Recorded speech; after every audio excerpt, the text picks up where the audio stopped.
Pai, nós te agradecemos nessa manhã, obrigado, Deus, porque nós podemos sentir a Tua presença já neste culto. Nós louvamos ao Senhor e pedimos que o Senhor conduza a Helena nessa manhã com graça e sabedoria e que a Tua vontade prevaleça na vida de cada um de nós. Nosso coração está aberto para receber a Tua palavra e nós agradecemos ao Senhor por essa oportunidade. Em nome de Jesus, amém. A graça e a paz, meus irmãos. Que alegria poder estar com vocês mais uma vez. E nós vivemos esses 2 últimos dias recebendo tanto do Senhor e queremos que Ele quer continuar falando conosco nessa manhã. Abra sua Bíblia comigo em Jó, capítulo 1. É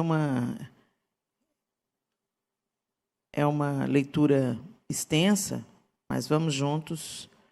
Jó, capítulo 1, a partir do verso 6. Eu vou usar a versão NVI. Certo dia, os anjos vieram apresentar-se ao Senhor, e Satanás também veio com eles. O Senhor disse a Satanás: de onde você veio? Satanás respondeu ao Senhor: de perambular pela terra e andar por ela. Disse então o Senhor a Satanás: reparou em meu servo Jó? Não há ninguém na terra como ele, irrepreensível, íntegro, homem que teme a Deus e evita o mal. Será que Jó não tem razões para temer a Deus? Respondeu Satanás. Acaso não puseste uma cerca em volta dele, da família dele, de tudo que ele possui? Tu mesmo tens abençoado tudo que ele faz, de modo que os seus rebanhos estão espalhados por toda a terra? Mas estende a tua mão e fere tudo que ele tem, e com certeza ele te amaldiçoará na tua face. O Senhor disse a Satanás: pois bem, tudo que ele possui está nas suas mãos, apenas não toque nele. Então Satanás saiu da presença do Senhor. Certo dia, quando os filhos e as filhas de Jó estavam num banquete, comendo e bebendo vinho na casa do irmão mais velho, um mensageiro veio dizer a Jó: os bois estavam arando e os jumentos estavam pastando por perto, quando os sabeus os atacaram e os levaram embora. Mataram a espada os empregados, e eu fui o único que escapou para lhe contar. Enquanto ele ainda estava falando, chegou outro mensageiro e disse: fogo de Deus caiu do céu e queimou totalmente as ovelhas e os empregados, e eu fui o único que escapou para contar a você. Enquanto ele ainda estava falando, chegou outro mensageiro e disse: vieram caldeus em 3 bandos, atacaram os camelos e os levaram embora. Mataram a espada os empregados, e eu fui o único que escapou para contar a você. Enquanto ele ainda estava falando, chegou ainda outro mensageiro e disse: seus filhos e suas filhas estavam num banquete, comendo e bebendo vinho na casa do irmão mais velho, quando de repente um vento muito forte veio do deserto e atingiu os 4 cantos da casa, que desabou. Eles morreram, e eu fui o único que escapou para contar a você. Ao ouvir isso, Jó levantou-se, rasgou o manto e rapou a cabeça. Então prostrou-se com o rosto em terra em adoração e disse: saí nu do ventre da minha mãe, e nu partirei. O Senhor o deu, o Senhor o levou. Louvado seja o nome do Senhor. Em tudo isso, Jó não pecou e não culpou a Deus de coisa alguma. Jó capítulo 2. Num outro dia, os anjos vieram apresentar-se ao Senhor e Satanás também veio com eles para apresentar-se. O Senhor perguntou a Satanás: de onde você veio? Satanás respondeu ao Senhor: de perambular pela terra e andar por ela. Disse então o Senhor a Satanás: reparou em meu servo Jó? Não há ninguém na terra como ele, irrepreensível, íntegro, homem que teme a Deus e evita o mal. Ele se mantém íntegro, apesar de você me haver instigado contra ele para arruiná-lo sem motivo. Pele por pele, respondeu Satanás. Um homem dará tudo o que tem por sua vida. Estende a tua mão e fere a sua carne e os seus ossos, e com certeza ele te amaldiçoará na sua face. O Senhor disse a Satanás: pois bem, ele está nas suas mãos, apenas poupe a vida dele. Saiu, pois, Satanás da presença do Senhor e afligiu Jó com feridas terríveis, da sola dos pés ao alto da cabeça. Então Jó apanhou um caco de louça e com ele se raspava, sentado entre as cinzas. Então sua mulher lhe disse: você ainda mantém a sua integridade? Amaldiçoe a Deus e morra. Ele respondeu: você fala como uma insensata. Aceitaremos o bem dado por Deus e não o mal? Em tudo isso, Jó não pecou com seus lábios. Na versão NVT, ele diz assim: você fala... NVT não, a Almeida Revista e Atualizada.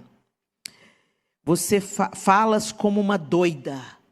Falas como uma doida. Temos recebido o bem de Deus e não receberíamos também o mal? Em tudo isso, isso não pecou Jó com os seus lábios. Bom, a história de Jó já é muito conhecida de todos nós. E me chama a atenção, quando a gente lê o livro, ele é um livro muito dramático, e a gente vê os amigos de Jó querendo achar o motivo de Deus ter permitido tanta diversidade, e isso não é diferente com a gente. Quando a gente começa a viver uma diversidade, quando a gente caminha em integridade diante de Deus, a gente caminha em temor diante de Deus, e as coisas começam a dar errado, a gente começa a questionar. Espera aí, por que está acontecendo isso comigo?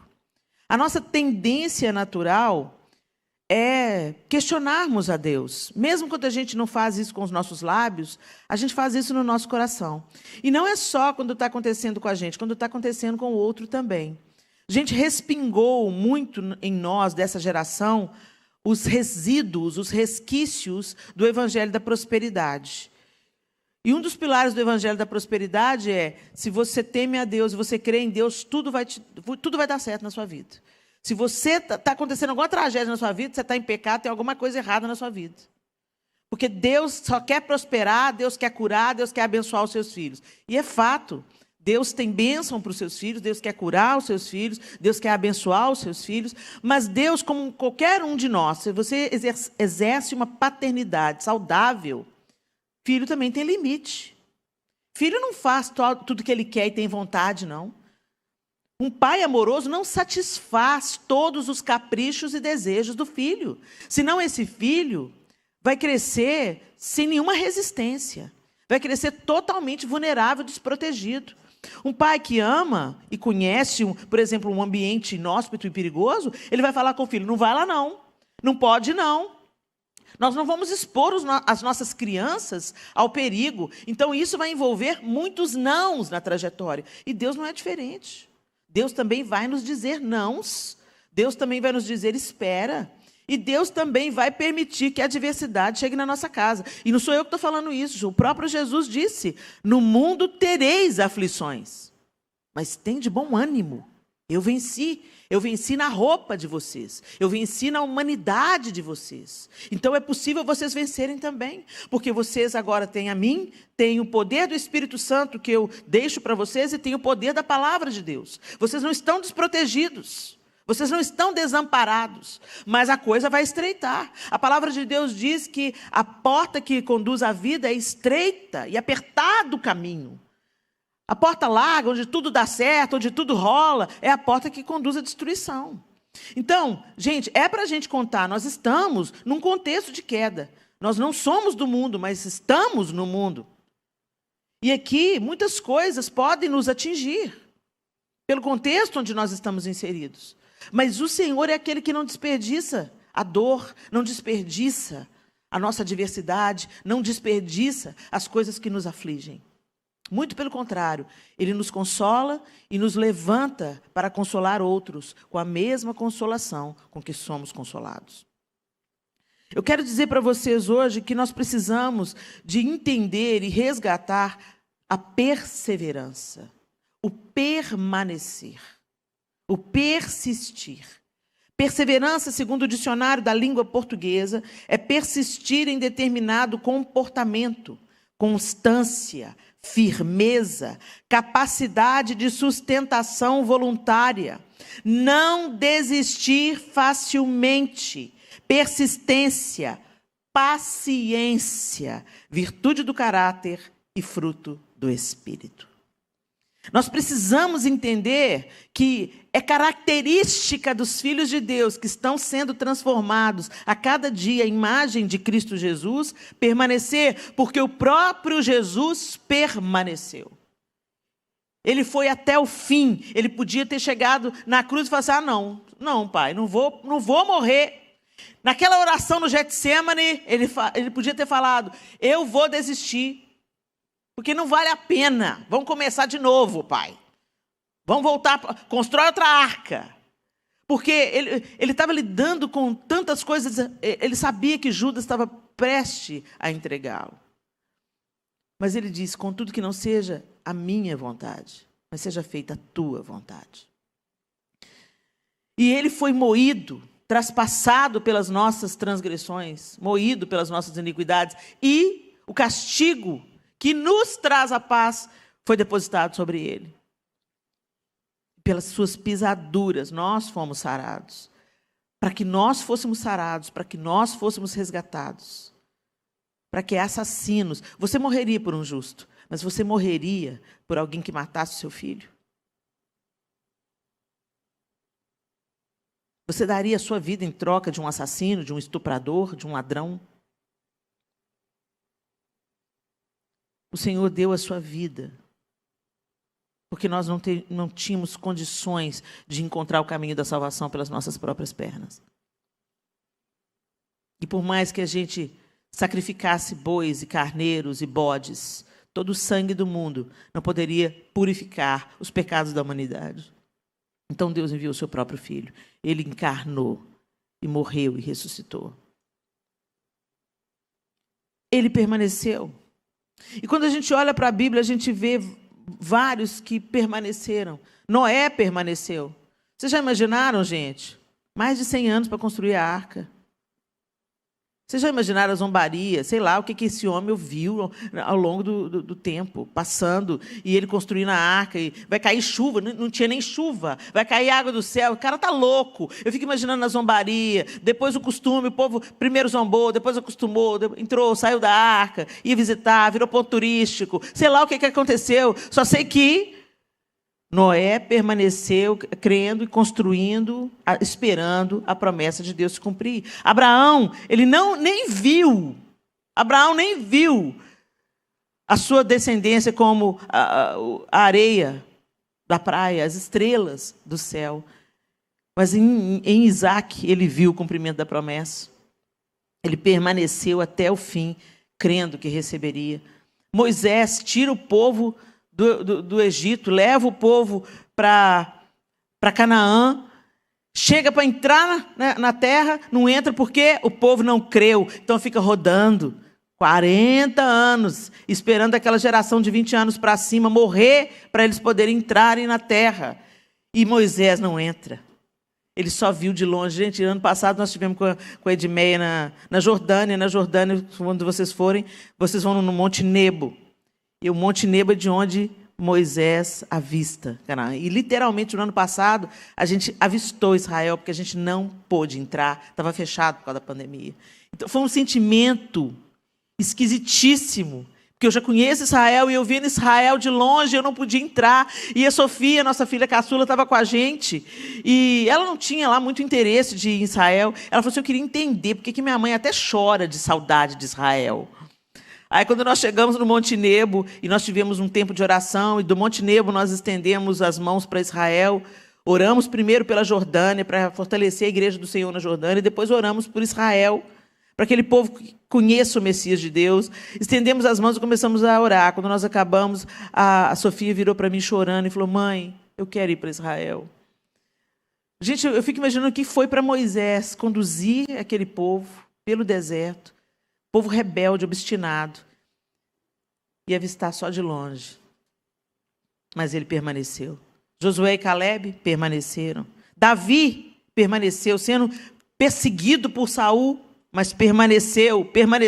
Ele já havia sido ungido, ele permaneceu. Deus podia ter eliminado Saul logo, podia ter colocado Davi no trono logo. Davi ficou durante anos sendo perseguido por inveja de Saul. Helena, por que Deus não tirou Saul da vida de Davi? Ele era ungido do Senhor, Saul já tinha sido reprovado por Deus, porque Davi precisava de um Saul para não cair no mesmo pecado que ele caiu, de desobediência. Saul foi o forno de Davi, Saul estava forjando Davi. Então, às vezes, Deus permite, sim, gente, adversidade na nossa vida, coisas que não saem exatamente do jeito que a gente pensou que seria, mas para produzir em nós frutos de vida.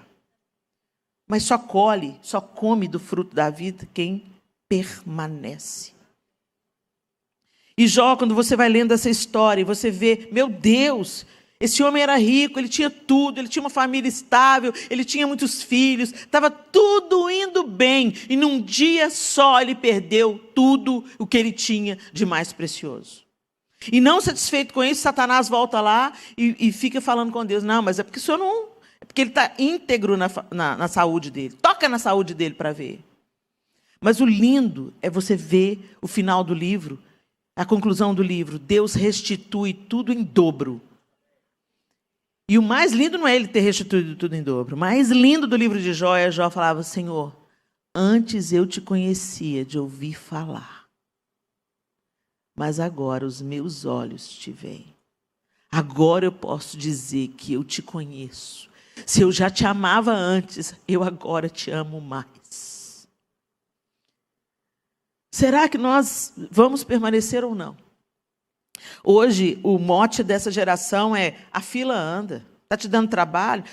Não está feliz? Não está feliz? Sai disso, porque Deus não quer te ver infeliz. Gente, de onde que nós tiramos essa ideia? Deus quer que você seja fiel. Deus quer que você permaneça, porque Ele sabe que a verdadeira alegria vem como um fruto. Vem como um fruto. E a gente está fazendo da alegria e da felicidade um meio. Ela não é um meio, ela é uma consequência. E por isso a gente descarta casamentos, coloca amigos na geladeira, descarta igreja como igreja fosse supermercado. Igreja não é supermercado não, meu amado. Você não vem aqui só para receber, não. Você vem aqui para participar de um corpo, um organismo vivo que trabalha na transformação de uma comunidade onde ela está inserida e de outras que ela pode influenciar, como da irmã Salete. Então a igreja é um organismo vivo e ela precisa de cada um de nós. Essa história, sabe? Eu vou lá porque lá tem uma banda legal. Eu vou lá porque o louvor é do jeito que eu gosto. Eu vou lá porque a palavra não bate muito, entendeu? O pastor é o pastor coaching. Ele alisa os meus pecados e ele encoraja. E ele já falou comigo que eu mereço ser feliz. E eu vou ser feliz mesmo. Gente, isso está gerando 2 vezes mais filhos do diabo. Recentemente a gente teve uma história lá no Brasil. E uma atriz famosa que recebeu esse evangelho meia boca. Jesus te ama e Ele quer te ver feliz. Conta a história toda.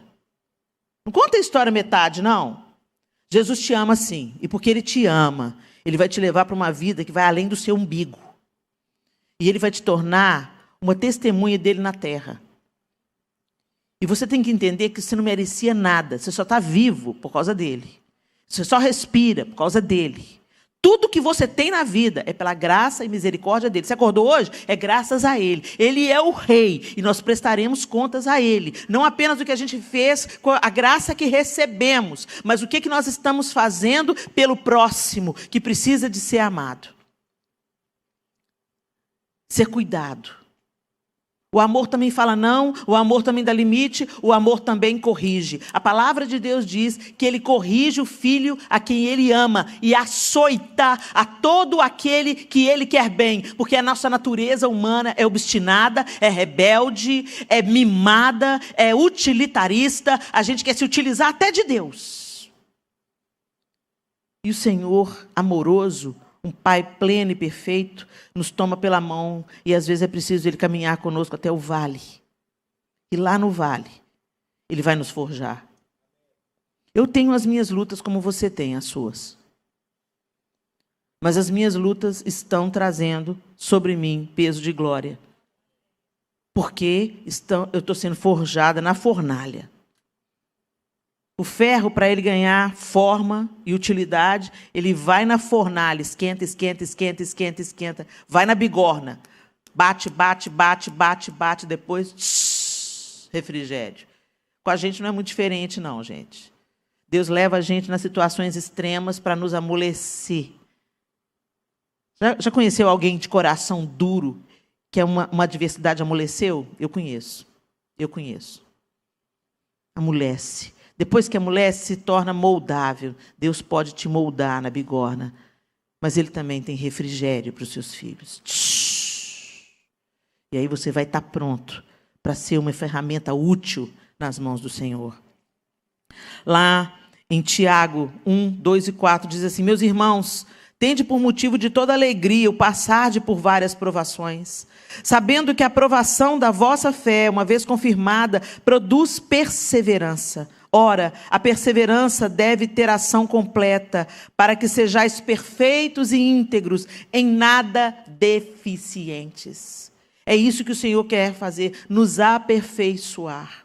Em Gálatas 6:9, ele diz, o apóstolo Paulo diz à igreja na Galácia: e não nos cansemos de fazer o bem, porque a seu tempo ceifaremos, se não desfalecermos. Alegria como uma consequência. Em Romanos 5:3-4 diz assim: não somente isso, mas também nos gloriamos nas próprias tribulações, sabendo que a tribulação produz perseverança, e a perseverança, experiência, e a experiência, esperança.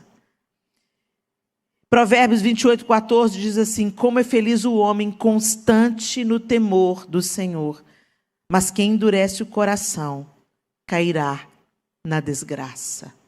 Como é feliz o homem constante no temor do Senhor.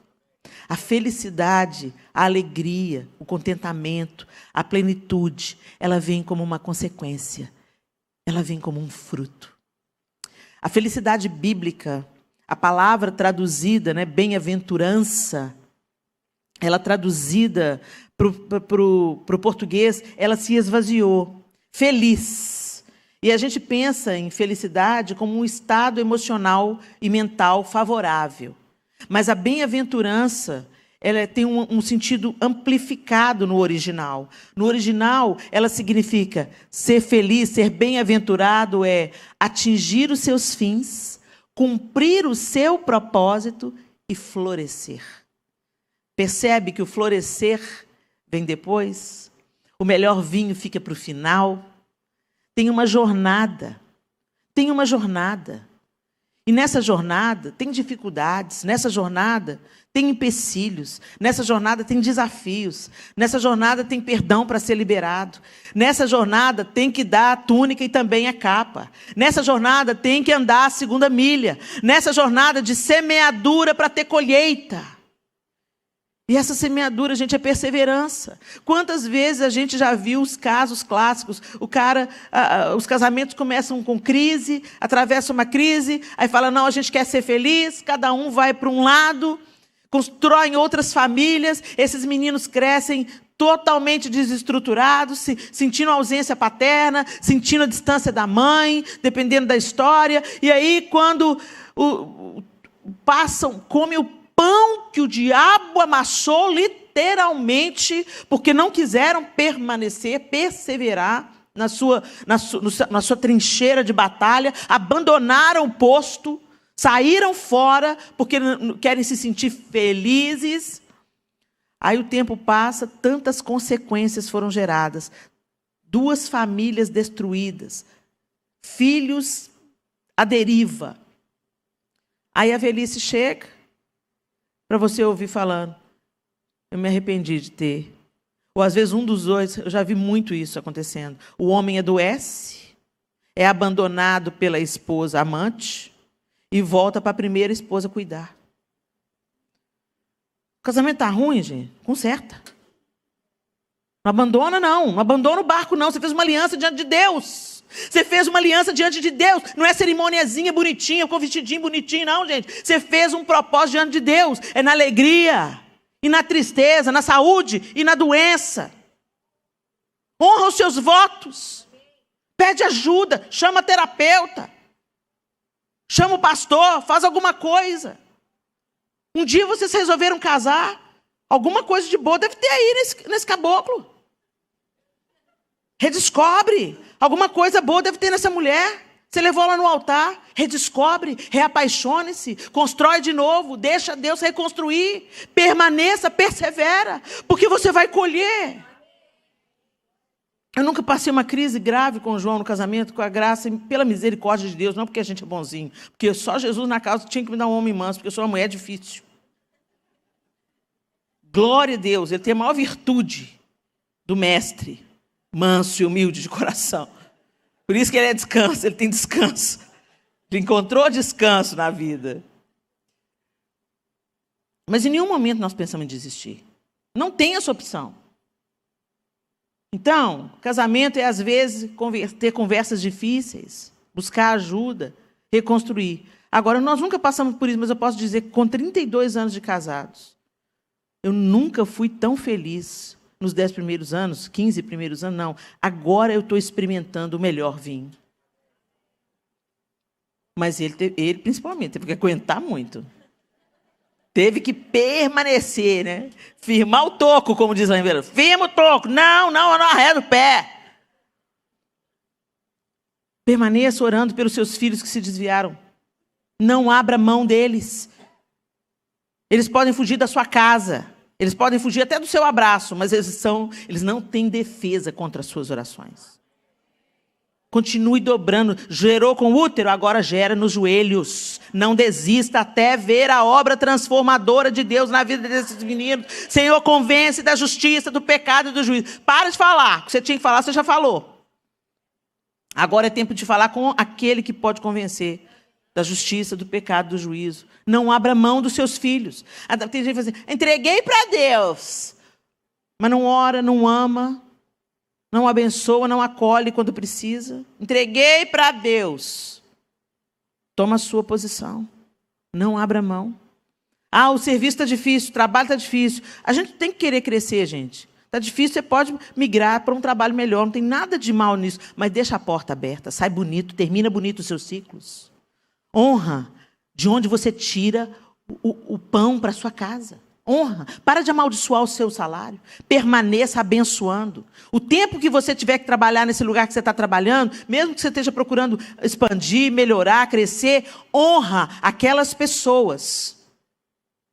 E permaneça sendo fiel até o fim. Nas amizades, na igreja onde vocês frequentam. Nem todos são daqui da Betel. Honre a sua liderança. E se Deus te dirigir para uma nova etapa, para um outro ciclo, para viver em outra comunidade de fé, não tem nada de errado. Você não pode afastar de Jesus. Mas se Deus está te dando a direção de ir para outro lugar, até na sua despedida, honre quem cuidou de você na sua casa de origem. Honra a sua liderança. Mas eu não concordo com a minha igreja. Tem um tanto de coisa na minha que eu não concordo também, não. Mas eu coopero com o que eu posso. Onde tem muita gente, tem muitas ideias. E o pastor tem que gerir uma multidão de ideias. Não é fácil. Mas é nessa diferença que nós somos aperfeiçoados. Permaneça. Feche os seus olhos. O que você está querendo desistir? O que você está querendo abandonar? Em nome de Jesus, meu irmão, eu quero te encorajar. Permaneça fiel. Permaneça firme. O propósito do Senhor é nos conduzir em perseverança. Noé permaneceu, Abraão permaneceu, Moisés permaneceu, Davi permaneceu, Jesus permaneceu. E nós permanecemos crendo na vinda do Senhor e na restauração de todas as coisas. Permaneça. Não desista, não abra mão. Não abandone.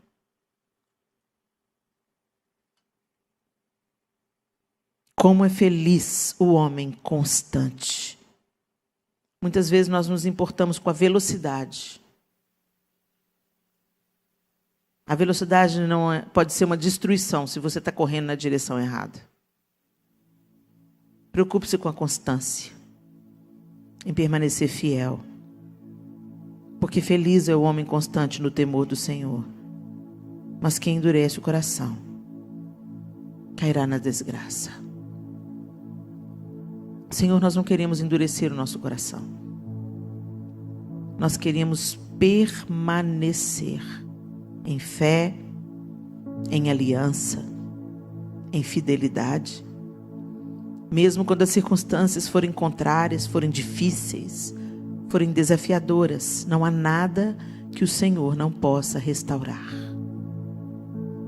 Nós cremos no Teu poder. E por isso nós te pedimos que o Senhor traga a nossa memória, que nos dá esperança. Que toda dor é por enquanto.